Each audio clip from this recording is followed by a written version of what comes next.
없는 걸 있게 만들어서 지금 네. 사건이 일파만파가 된 거고 존립의 기로에 서 있는 국민의당인데 지금 방송은 이 시간까지 나온 최신의 정보는 조성은 전 비대위원이죠. 네. 이 사람이 한 얘기가 이거죠. 이유미 씨가 이준서가 요구를 못 견뎌서 자료를 만든 것이다. 이런 증언이 나왔어요. 그렇죠. 검찰이 지금 출석하면서 그런 거죠. 네, 그러니까 조성은 전 비상대책위원도 제보 조작과 관련이 있다고 검찰이 보고 있는 겁니다. 이분도 나이가 그렇게 많지 않아요. 조성은 씨도. 제가 이번 이 사건을 보면서 이유미도 그렇고 이준서도 그렇고 이분들이 카이스트 대학원 나와서 나름 벤처 기업도 해보고 이러면서 괜찮은 분들이었습니다. 그러니까 어떤 조건에서 그렇게 괜찮았던 청년들이 이런 일을 저질렀거나 이런 일에 개입됐거나 이렇게 됐는지 요즘은 그 구조적인 요인이 뭘까 요거를 좀 생각하게 되었습니다. 근데 오늘 조성은 전 비대위원이 이제 오늘 오전 10시에 남부지방검찰청에 조사받으러 갔나 봐요. 그래서 기자들한테 이제 이유미 씨가 검찰에 소환되기 전에 자신에게 전화를 걸었다.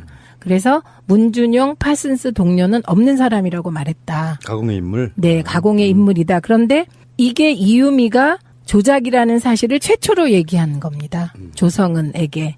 그러면서 이런 일을 왜 했냐 도대체 이렇게 물었더니 이준서 전 최고위원이 적극적으로 자료를 만들어 달라고 해서 못 견뎌서 만들어줬다. 이렇게 답했다고 전했습니다. 물론 뭐 단서를 달았어요. 그 적극적으로 조작해서 거짓 자료를 달라고 요구했는지 그냥 뭔가 만들어라 이렇게 했는지 모른다.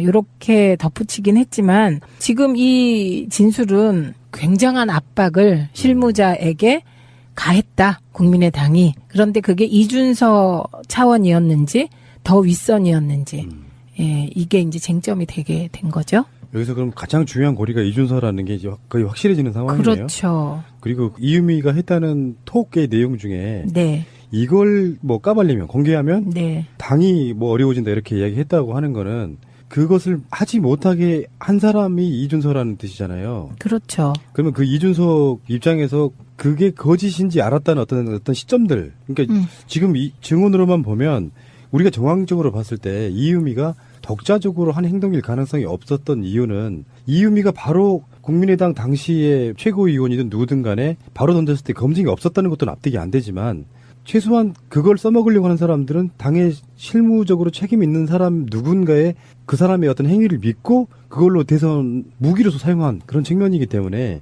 이준석 단독으로 조작을 가담했는지 또는 알고도 묵인했는지 아니면 더 윗선까지가 있는지가 이제 이 사건의 핵심이 되는 것 같은데요. 그렇죠. 이준서가 이유미가 이거를 사실대로 말하면 국민의당이 큰일 난다고 하셔서 아무것도 못하겠다 이런 요지의 카톡을 보냈고 그거에 대해서 이준서가 카톡으로는 답하지 않고 다른 SNS를 통해서 사실이라니 뭘 말하는 거냐 뭐 이렇게 했다는 거거든요. 그래서 그걸 알리바이로 내놓고 있어요.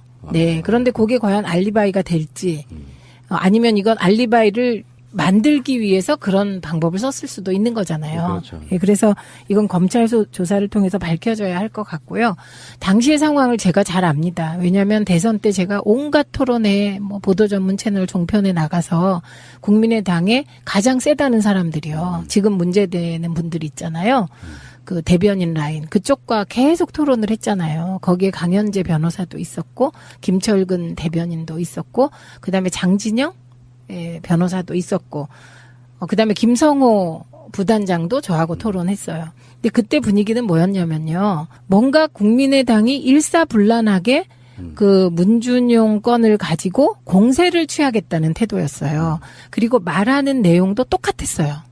우선 토론회에 나오시면 남의 말을 안 들으세요.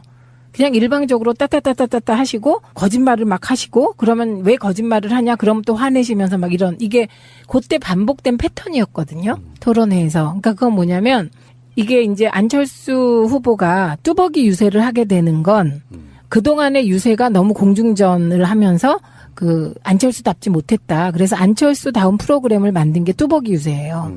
그러면서 안철수 전 후보는 그때 네거티브 하지 않겠다고 발표를 해요.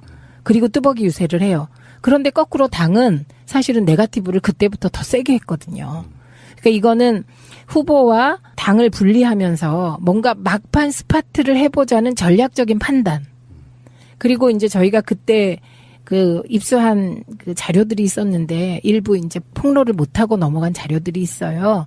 그 자료 중에 하나가 뭐가 있었냐면 국민의당이 다른 당의 그 하부 조직들을 어떻게든 이렇게 그 잘해서 우리 쪽으로 데려오자 이런 기획 내용이 담긴 제보가 있었어요. 그런데 그거를 시기를 놓쳐서 저희가 폭로를 못했는데 그러니까 겉으로는 뚜벅이 유세로 새정치 모드로 돌아가면서 안 후보는 뒤로는 대대적인 네거티브가 있었던 거거든요. 그래서 그 네거티브의 핵심 포인트가 뭐였냐? 그게 문준영이었고요. 막판 포인트가 그 조작된 파슨스 동료 증언이었거든요. 그럼 그건 뭘 얘기하냐면 막판 스포트라는 게 뭐예요? 있는 힘껏 마지막 힘을 다 짜서 대응하는 거잖아요.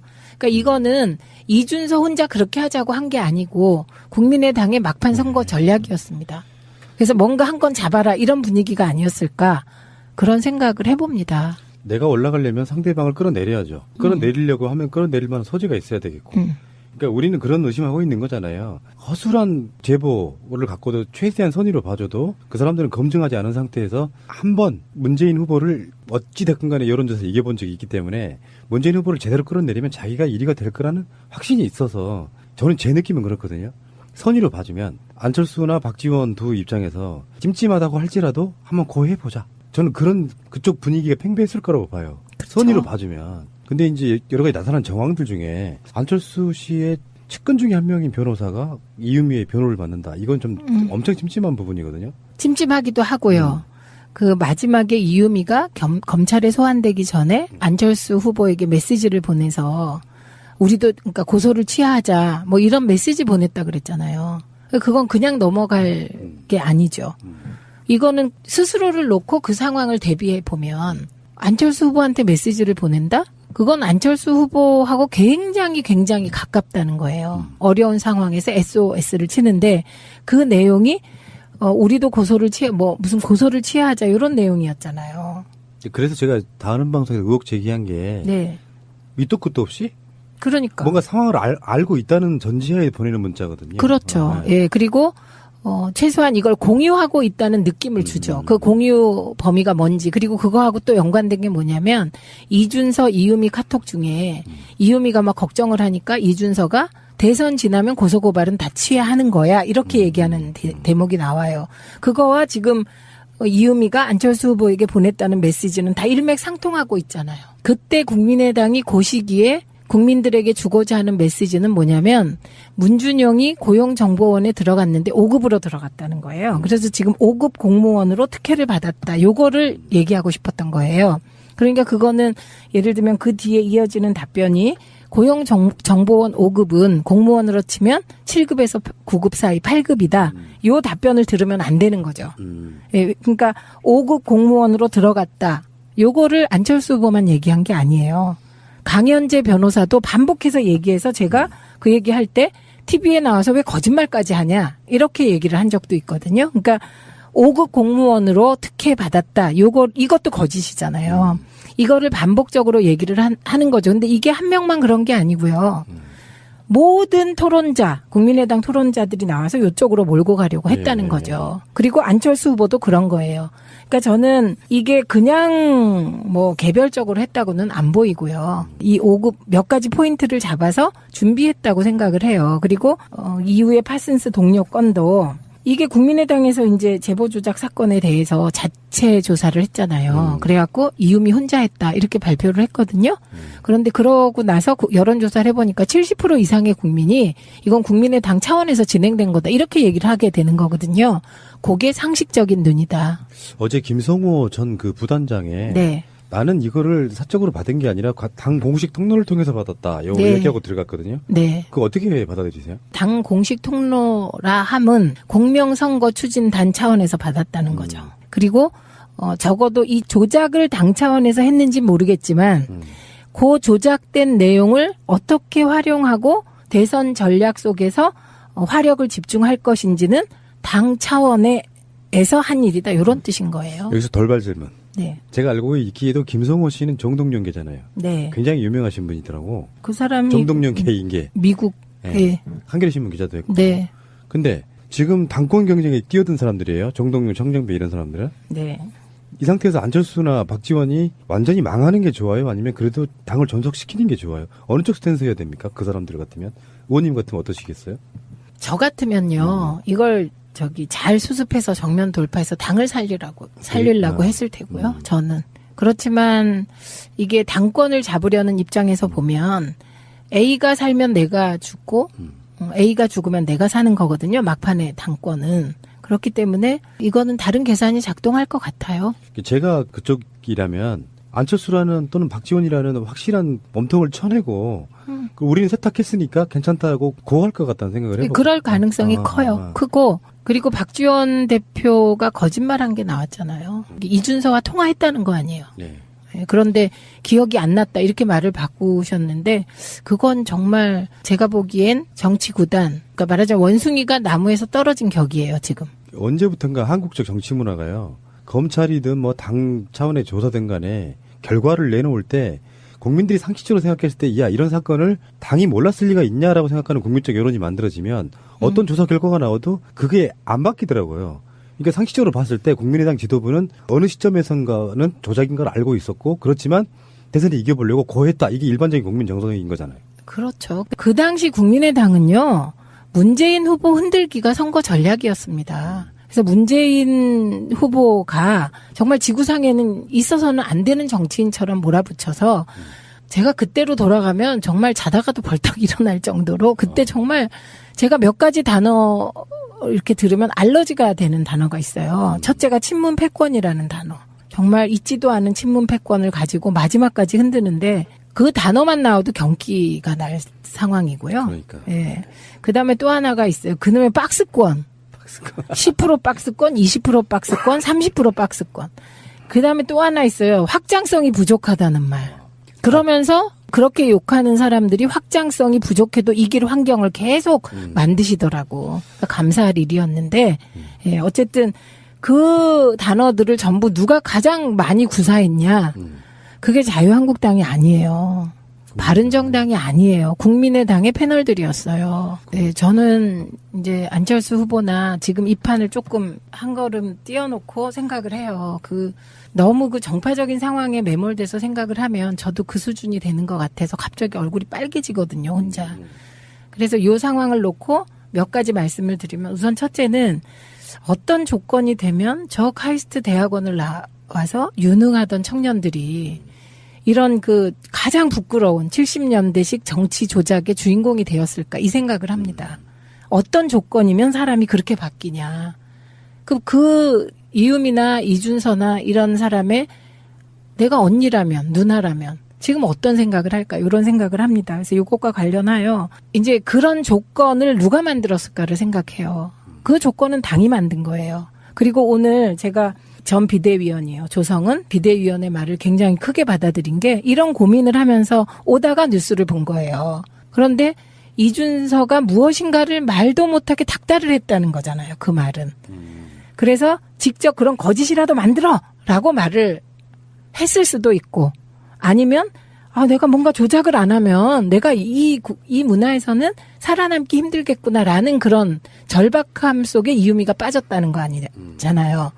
그러면 이준서의 그러한 절박한 상황, 아랫사람을 막 닥달하는 상황은 누가 만들까요? 그건 지도부가 만든 거고 안철수 후보가 만든 거예요. 들한테 이제 이유미 씨가 검찰에 소환되기 전에 자신에게 전화를 걸었다. 그래서 문준용, 파슨스 동료는 없는 사람이라고 말했다. 가공의 인물? 네, 가공의 인물이다. 그런데 이게 이유미가 조작이라는 사실을 최초로 얘기한 겁니다. 조성은에게. 그러면서 이런 일을 왜 했냐 도대체 이렇게 물었더니 이준서 전 최고위원이 적극적으로 자료를 만들어 달라고 해서 못 견뎌서 만들어줬다. 이렇게 답했다고 전했습니다. 물론 뭐 단서를 달았어요. 그 적극적으로 조작해서 거짓 자료를 달라고 요구했는지 그냥 뭔가 만들어라 이렇게 했는지 모른다. 이렇게 덧붙이긴 했지만 지금 이 진술은 굉장한 압박을 실무자에게 가했다. 국민의당이. 그런데 그게 이준서 차원이었는지 더 윗선이었는지 이게 이제 쟁점이 되게 된 거죠. 여기서 그럼 가장 중요한 고리가 이준서라는 게 이제 거의 확실해지는 상황이네요. 그렇죠. 그리고 이유미가 했다는 톡의 내용 중에 냉복된 패턴이었거든요. 토론회에서. 그러니까 그건 뭐냐면 이게 이제 안철수 후보가 뚜벅이 유세를 하게 되는 건 그동안의 유세가 너무 공중전을 하면서 그 안철수답지 못했다. 그래서 안철수다운 프로그램을 만든 게 뚜벅이 유세예요. 그러면서 안철수 전 후보는 그때 네거티브 하지 않겠다고 발표를 해요. 그리고 뚜벅이 유세를 해요. 그런데 거꾸로 당은 사실은 네거티브를 그때부터 더 세게 했거든요. 그러니까 이거는 후보와 당을 분리하면서 뭔가 막판 스파트를 해보자는 전략적인 판단. 그리고 이제 저희가 그때 그 입수한 그 자료들이 있었는데 일부 이제 폭로를 못하고 넘어간 자료들이 있어요. 그 자료 중에 하나가 뭐가 있었냐면, 국민의당이 다른 당의 그 하부 조직들을 어떻게든 이렇게 그 잘해서 우리 쪽으로 데려오자. 요런 기획 내용이 담긴 제보가 있었어요. 그런데 그거를 시기를 놓쳐서 저희가 폭로를 못했는데, 그러니까 겉으로는 뚜벅이 유세로 새정치 모드로 돌아가면서 안 후보는 뒤로는 대대적인 네거티브가 있었. 없는 걸 있게 만들어서 지금 네. 사건이 일파만파가 된 거고 존립의 기로에 서 있는 국민의당인데, 지금 방송은 이 시간까지 나온 최신의 정보는 조성은 전 비대위원이죠. 네. 이 사람이 한 얘기가 이거죠. 이유미 씨가 이준서가 요구를 못 견뎌서 자료를 만든 것이다. 이런 증언이 나왔어요. 그렇죠. 검찰이 지금 출석하면서 그런 거죠. 네, 그러니까 조성은 전 비상대책위원도 제보 조작과 관련이 있다고 검찰이 보고 있는 겁니다. 이분도 나이가 그렇게 많지 않아요. 조성은 씨도.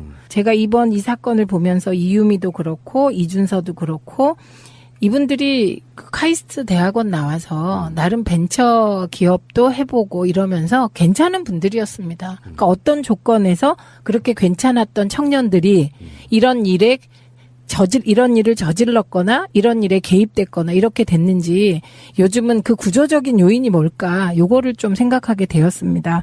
근데 오늘 조성은 전 비대위원이 이제 오늘 오전 10시에 남부지방검찰청에 조사받으러 갔나 봐요. 그래서 기자들 이렇게 했다는 거거든요. 그래서 그걸 알리바이로 내놓고 있어요. 네. 그런데 그게 과연 알리바이가 될지 아니면 이건 알리바이를 만들기 위해서 그런 방법을 썼을 수도 있는 거잖아요. 그렇죠. 네, 그래서 이건 검찰 조사를 통해서 밝혀져야 할 것 같고요. 당시의 상황을 제가 잘 압니다. 왜냐하면 대선 때 제가 온갖 토론회, 보도 전문 채널 종편에 나가서 국민의당에 가장 세다는 사람들이요. 지금 문제되는 분들이 있잖아요. 그 대변인 라인 그쪽과 계속 토론을 했잖아요. 거기에 강현재 변호사도 있었고 김철근 대변인도 있었고 그다음에 장진영 변호사도 있었고, 그다음에 김성호 부단장도 저하고 토론했어요. 근데 그때 분위기는 뭐였냐면요. 뭔가 국민의당이 일사불란하게 그 문준용 건을 가지고 공세를 취하겠다는 태도였어요. 그리고 말하는 내용도 똑같았어요. 우선 토론회에 나오시면 남의 말을 안 들으세요. 그냥 일방적으로 따따따따따 하시고 거짓말을 막 하시고 그러면 왜 거짓말을 하냐 그럼 또 화내시면서 막 이런 이게 그때 밤에 이걸 까발리면 공개하면 네. 당이 어려워진다 이렇게 이야기했다고 하는 거는 그것을 하지 못하게 한 사람이 이준서라는 뜻이잖아요. 그렇죠. 그러면 그 이준서 입장에서 그게 거짓인지 알았다는 어떤 시점들. 그러니까 지금 이 증언으로만 보면 우리가 정황적으로 봤을 때 이유미가 독자적으로 한 행동일 가능성이 없었던 이유는 이유미가 바로 국민의당 당시의 최고위원이든 누구든 간에 바로 던졌을 때 검증이 없었다는 것도 납득이 안 되지만 최소한 그걸 써먹으려고 하는 사람들은 당에 실무적으로 책임 있는 사람 누군가의 그 사람의 어떤 행위를 믿고 그걸로 대선 무기로서 사용한 그런 측면이기 때문에 이준석 단독으로 조작을 가담했는지 또는 알고도 묵인했는지 아니면 더 윗선까지가 있는지가 이제 이 사건의 핵심이 되는 것 같은데요. 그렇죠. 이준서가 이유미가 이거를 사실대로 말하면 국민의당이 큰일 난다고 하셔서 아무것도 못하겠다 이런 요지의 카톡을 보냈고 그거에 대해서 이준서가 카톡으로는 답하지 않고 다른 SNS를 통해서 사실이라니 뭘 말하는 거냐